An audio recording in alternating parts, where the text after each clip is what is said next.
who's back at joining us from home and who's joining us online. And then we also have several people here at the Temporary Renovation Lab Space at San Diego Miramar College.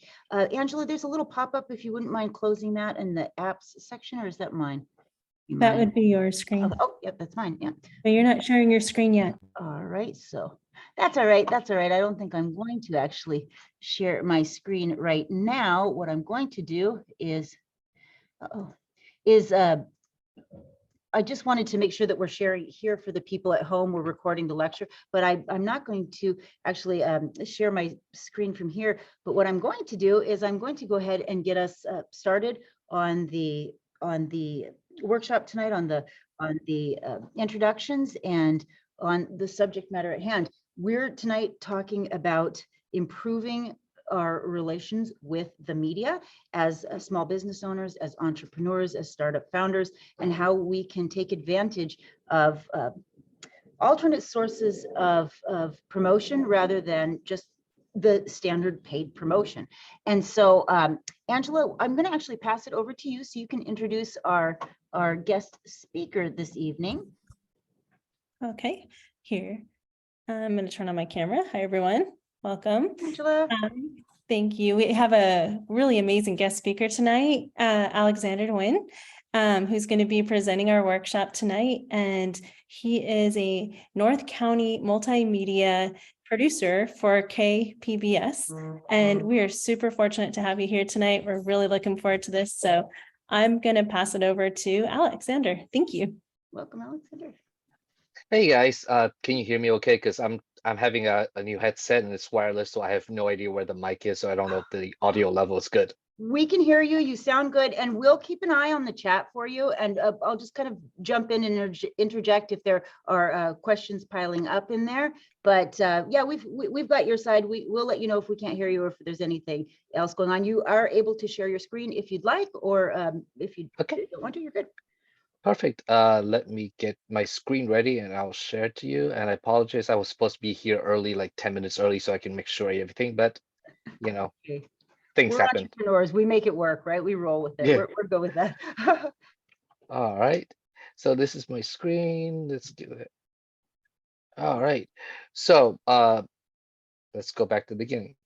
So I was told that you guys want a quick and dirty reference on how to write a press release that people will read, and this is by no means a comprehensive one. And I sent Angela a comprehensive one from PR Newswires, which we'll talk a little bit about a little bit later. So here we go. So what makes for a good good news? Sorry, give me a second. What makes for a good press release? Well, it's something that has a clear news angle. And remember, like, I know this is, you guys are small and entrepreneur and, small businesses. So what might be news or interesting to you that you want to share might not be interesting to the general public. So keep that in mind when you write a press release. So for example, if you are adding a new section to your store, well, that's exciting and news to you, but the general public might not be that interested in that aspect. And then, of course, get to the point quickly. The 5 W's that you hear a lot about in journalism school: who, what, where, when, and why, because reporters and editors don't have a lot of time. They are inundated with hundreds of emails a day and press releases. And I can show you my emails that I got today. That's about 500 emails, so it's crazy. And an important thing to note is that don't newsjack. And what this is that if something breaking or something newsworthy happens that somewhat has the name of something you're producing or generating or something you want to pitch, and then you just kind of pitched it, and that's totally unrelated to the news story or the news event or the breaking news.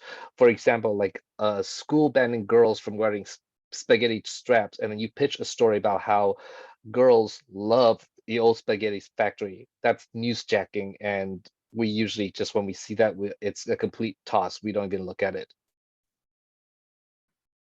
And second thing is, write for the general public.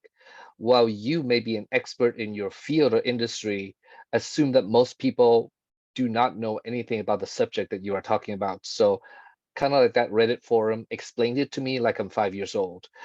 Keep the industry jargons to a minimum and write clear, simple sentences. Leave no room for misinterpretations, because a lot of reporters, myself included, were guilty of this. We usually skim the press releases. So if you write it in clear, simple sentences, it's faster for us to get what the news story is about. And that way we can make a quick decisions on whether it's something that we could pitch or something that we can take on immediately. And write it for people, because your audience are actual human beings who are reading this. So don't try to jam in keywords for SEO purposes, because bots are not reading your press releases, people are. And keep it natural. Use language that are actual normal people use, so avoid slangs unless that's part of the news angle. And there's always exceptions to the rule, but in general, just use natural language. And keep it short. Again, reporters don't have a lot of time. So keep it to about 1 page, around 5 or 6 paragraphs, and include links to any facts and figures that you may have used in the press release. The one thing is that don't make reporters have to track down your claims. That's the easiest way for them to pass on the story. And this, I know this is not what we want to talk about when they told it to me, but think whether you need a press release at all. You should consider what's known in the business as a news advisory. For example, if you want the press to show up to an event, a store opening, a grand opening, or whatever, do that. And what's the difference between a press release and a news advisory? Well, a press release is written like a self-contained news article, with quotes and introductions and headlines. A news advisory is just a 1-page invitation fact sheet.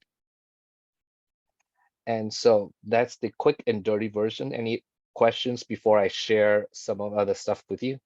So I just, first of all, I have to say, I don't know if you can see me there. I was sitting down, but thank you so much, Alexander. That's, this is the kind of thing that we're looking for, right? All of the people who are part of the program are all either brand new business owners, right? They just launched their business, or they're about to start their business. And we want to make sure that we're doing it right, that we're not getting under people's skins, doing sending you more emails that you don't want to read. And so we really appreciate you kind of helping us to do this right, Oh, it's my pleasure. Yeah, so this is great. This is exactly what we were looking for there. But then in terms of questions from the audience, I have a couple already that have gone through. And the first one was how often should we send messages to our press contacts? How much is too much?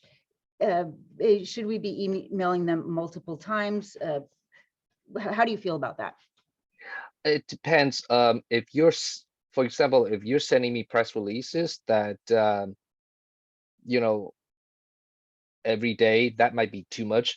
But if you once a month, keep it consistent, something like that. So that way I recognize, even though if I might not pick up on that story, this month, next month I might, but if I keep on seeing that you are sending releases that are relevant, that are newsworthy, I will read it and I will be like, all right, I see this person's name. I know that this is something that is not going to be time wasting. I could just check out to see what it is, see if it's something that I could take care of this.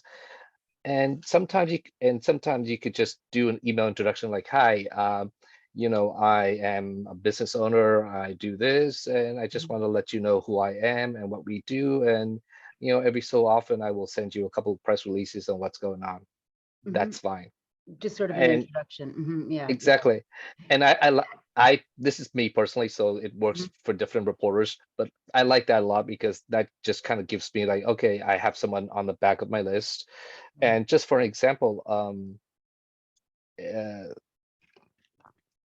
I did a story a couple of weeks ago, and I have someone reaching out going, this is in the field of what I do, and if you ever need a resource of, I was just going to say that segues like perfectly into the second question, which was asking about is it appropriate to let you know our field of study, our interest, if we feel like we're an expert in a particular field, so that if you do ever want to talk to somebody in that field. So sorry, I didn't mean to Exactly. go there, but yeah. Yeah, so like this person just reached out and going, I work in this field, so if you ever do like a follow-up to this story or that story, feel free to reach out to me. And about 4 or 5 weeks later, I did a follow-up to that story, and I'm like, I need someone and so perfect, the person I called immediately. So that's how you do it too. And that also leads me to next part that I didn't include in my presentation, is that research your reporters. So for example, I do general reporting for North County and also for the San Diego County. So you can pretty much send me anything. But if you see that I've never covered, say, rocket science, Right. and do not send me that, because that's a waste of my time. That's a waste of your time. So research your reporters so you can have a targeted list of people that you say, I know these people will always cover this subject and this topic, so I will send it to them. And you have basically know where you send your fishing lines, because you don't want to throw your fishing line in something that no one's going to bite. Right, right. That makes perfect sense. I love it. It sounds to me like the easier that we can make it for you, the better, right? Or for the people that we're reaching out to. The simpler, the clearer, the easier, the better. So those were the couple of questions that I had from the chat on my side. Angela, were there any other questions in the chat from the audience at home? We have one here. They were just asking about, like, how would you proceed in connecting with a reporter for the first time? Kind of like what you had mentioned. So kind of, do you do an introduction, then do the press release, or how would you suggest? I know your time is valuable, so they don't want to write a book, but Yeah, well, depends. So if it's something that's newsworthy, that's urgent, you want to send a press release out, you don't have to reach out to me for the first time, even though you've never reached out to me before. Just send me the release. And oh yeah, I forgot to mention this. So in your email, when you send it out, your subject line matters a lot. So in the subject line, you can just say press release or media release or whatever, news release, and then basically write a quick 10 words max or 12 words max of what the subject line is. So for example, release like, John Schmidt is announcing the biggest launch of a company here in San Diego in 50 years. Like just exactly like tell me to the point, tell me everything that is on the thing, so I could just click it and go, okay, that's what the press release is about. And then I click on it to learn more what's going on. And while I have the screen shared here, I just want to show you the difference, because I mentioned press advisory and press release. So you see, this is a media release or a press release. So this is a standard procedure for a press release. So you just want to say for immediately release, which is most of the time. That's what it is. Or if this is something that's embargo for, and this is more usually done on scientific papers, so they say embargo until whenever this paper is published. Which means don't print until this date, essentially. Exactly. Okay. Yep. So otherwise you say instead of say for immediate release, you say embargo and then put the date. Okay. And of course you want the contact information immediately, because if I'm picking the story, like, who do I call to get more information? And then you want to have a headline, tells me exactly what's going on, and then a subhead, which is a little bit more details. And again, I say 5 to 7 5 to 6 paragraphs. This is basically it, like 5 to 6 paragraphs. And then at the end of the release, you want to give a little bit about your organization, about your so so let me know, like, say your company, like I'm putting out a name here, like Qualcomm is a leading producer of microchips for telephones. Right. And I Yeah. see a picture there as well. Do you advise that we include a photo in a?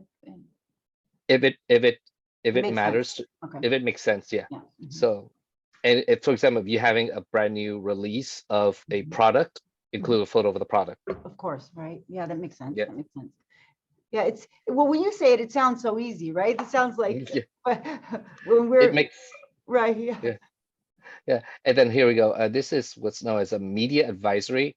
Mm, And again, I'm gonna put this here so you can see it. there, yeah. And right here, it's again, it's what's going on, Mhm. a little bit explanation of that, a short one or maybe 2 paragraphs on like why this is important, why people should show up. Mhm. And then again, it's like a quick fact sheet. So answer who, what, where, when, and of course, because I work in TV news, what's the visuals? Mhm. Like if I show up, what's there for me to see? Oh, that's great. I love that. Yeah. That's it. So, That would be just a perfect template like this, right? The what, who, when, where, and then the visual. That's yeah. yeah, I had no idea how to write these little. yeah, The way exactly. you Just said, yeah. again, like answer the 5 Ws, like who, what, where, when, why. Mhm. And that way, like if you want people to come to an event, well, tell me why should I come to this event? Yeah. And this is the why right here. If you want to do it, Right. and then tell me what it is. Grand opening of a new restaurant. Who's going to be there? If you have, again, this is important. If you have newsmaker who's going to be there, like, you have a celebrity showing up to your thing. Celebrity chef. I think forgot what's his name.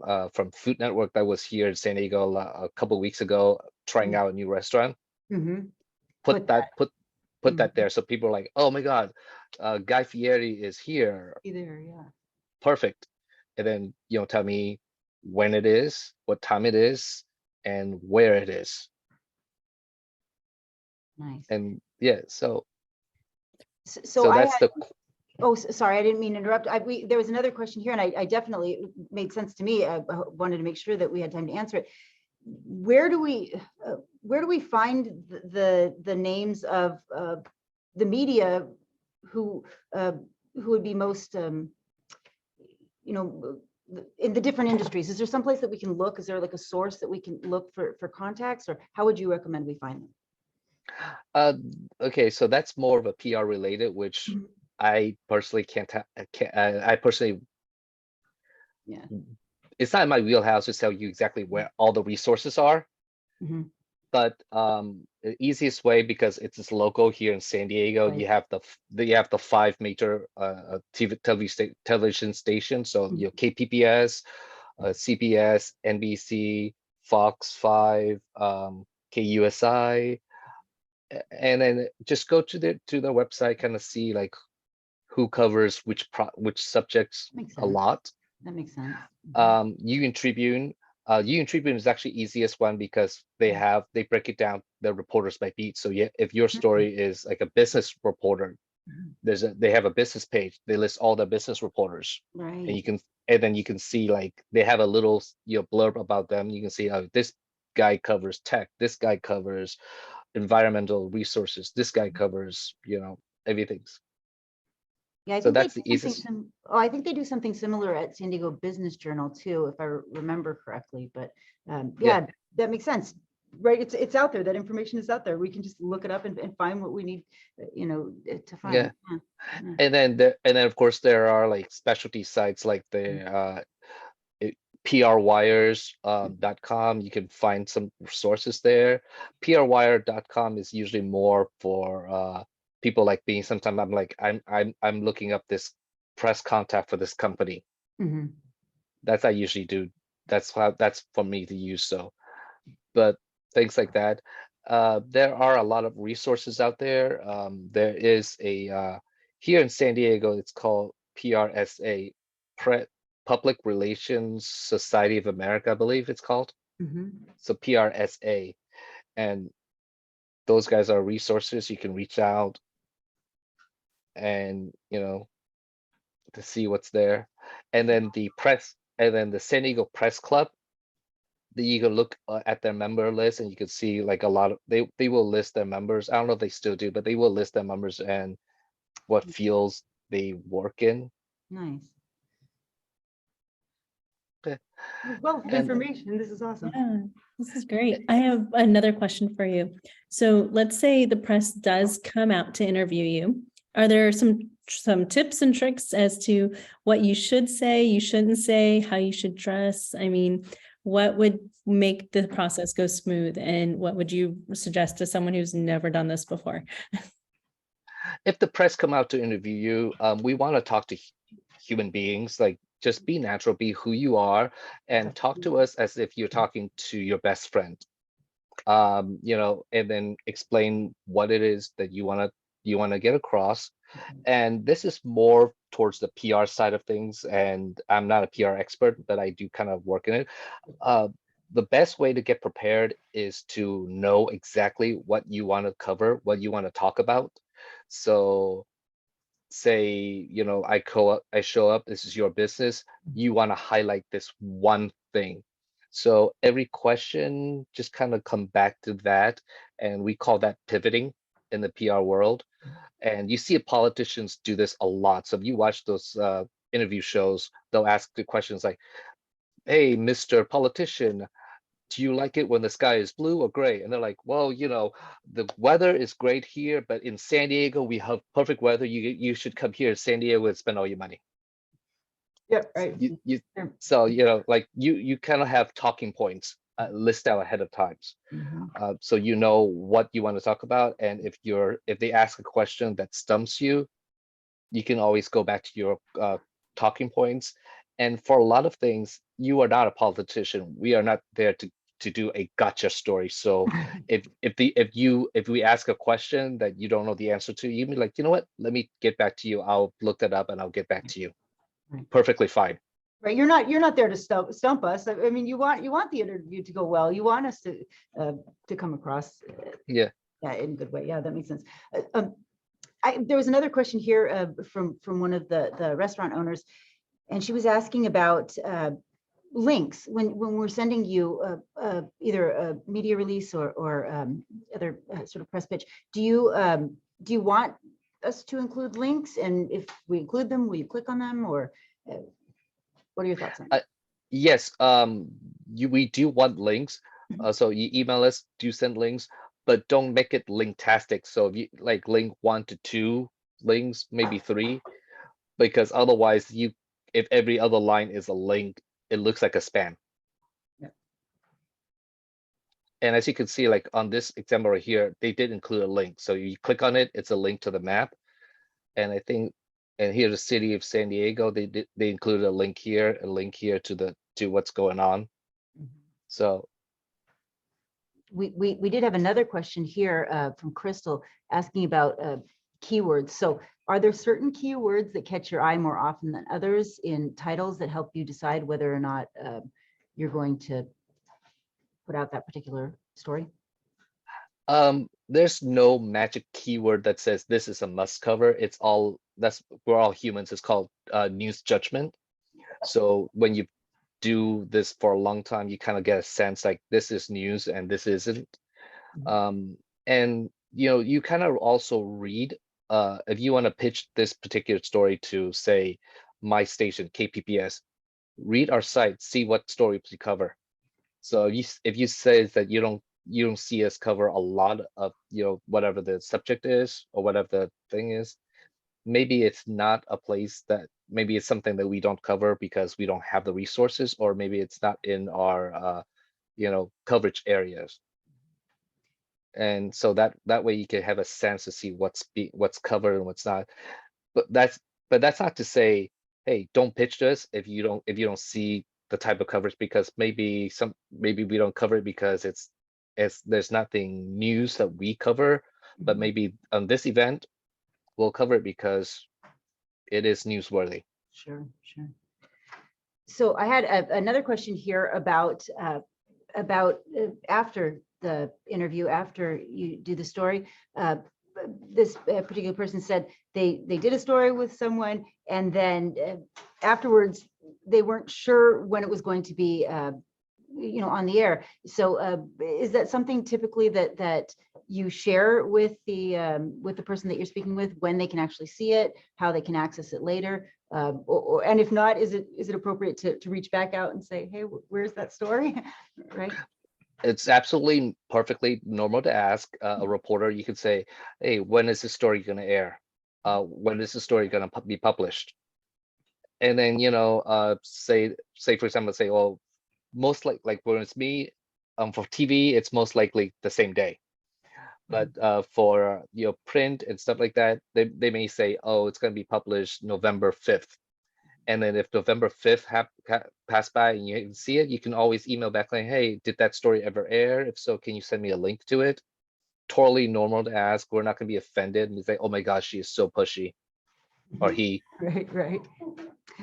We have another question about how far in advance would you typically, is that the question? We had two people asking the same question. How far in advance would you typically like people to give you for a story? Is same day too late? Is a month ahead too early, right?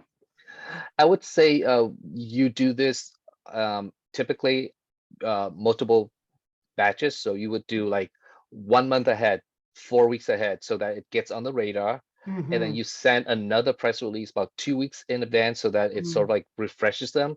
And and then if it's like a was that event that you want the press to show up to, then maybe do it the day before, 2 days before, and then do it again the day of, so that, because sometimes we kind of forget, we're like, oh yeah, we want to cover that, and then everything things happens. happen. Yeah.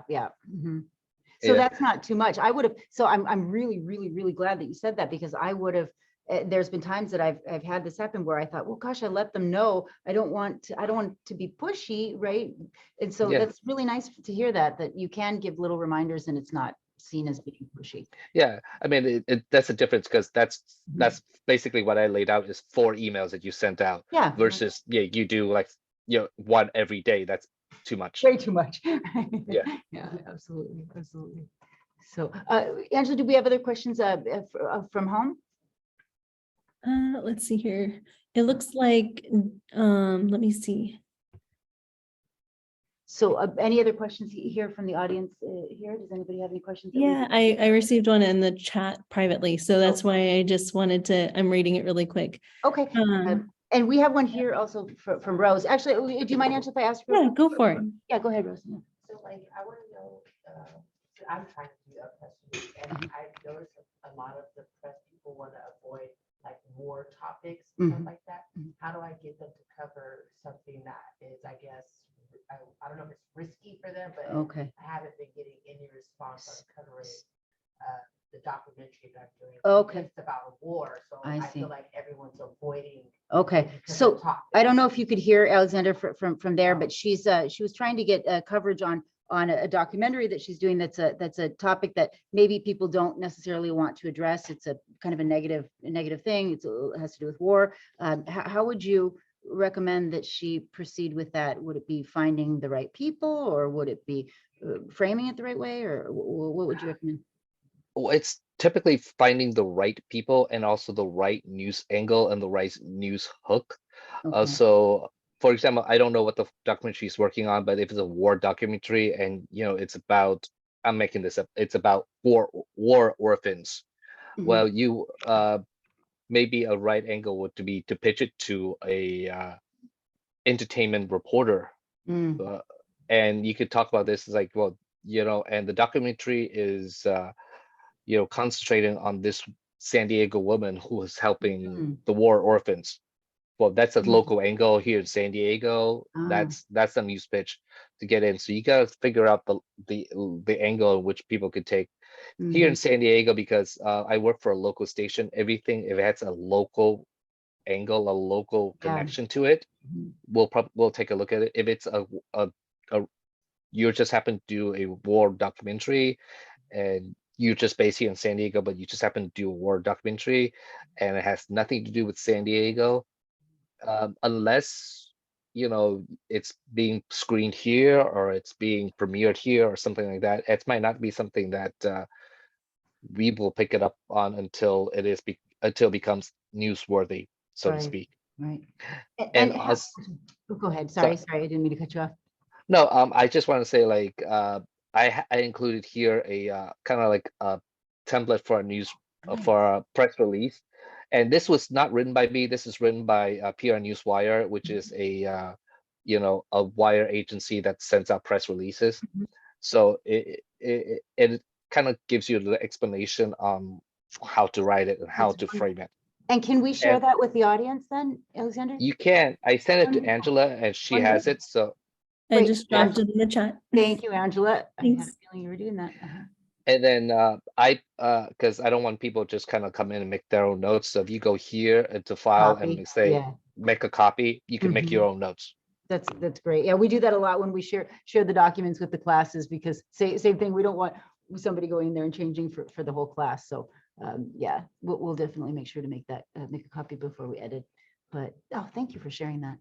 Sorry, I interrupted you though. Keep going, Alexander. Were you saying something? No, that was it. I shared it. And you had another question? Yeah, there was Yeah. one other. Oh, sorry. I Go have ahead, another Angela. question Yeah, go for from someone. They recently just submitted a press pitch, and and they were asking, is there any chance they could maybe send it to you and get some feedback on how they could improve? I would say yes, sure, send it to me. I could take a quick look. But I could see it from a reporter's point of view to see what's looking at it. Mhm. Because a PR person might frame it differently. So Mhm. just keep that in mind. So we Awesome, have- thank you. Oh, yeah, sorry, Angela. Mm. We have Oh, go another ahead. question over here. We have another question here, and that's about the actual press, the press release that we send itself. How much do you want it to be like a story? So how much framing, how much editorializing should we put in these? Would you rather see less or more? The general rule of thumb is to treat it like a news story, like as if this is a news article. It's not a opinions column. It's not your little blog, Right. so that your own opinion and stuff like that. We want to know what's the news, Mhm. what's the hook or the angle that's gonna make us want to do this, and then Mhm. a couple of quotes for you explaining it, Mhm. and yeah. And we have one other question here. Oh, yeah, and would you prefer it being written in a first or third person? Typically, it's written in third person. I'm not going to say no to a first person, but usually Mhm. first person press releases gets passed a lot because Sure. it doesn't read like a news story. Right. It reads like an opinions.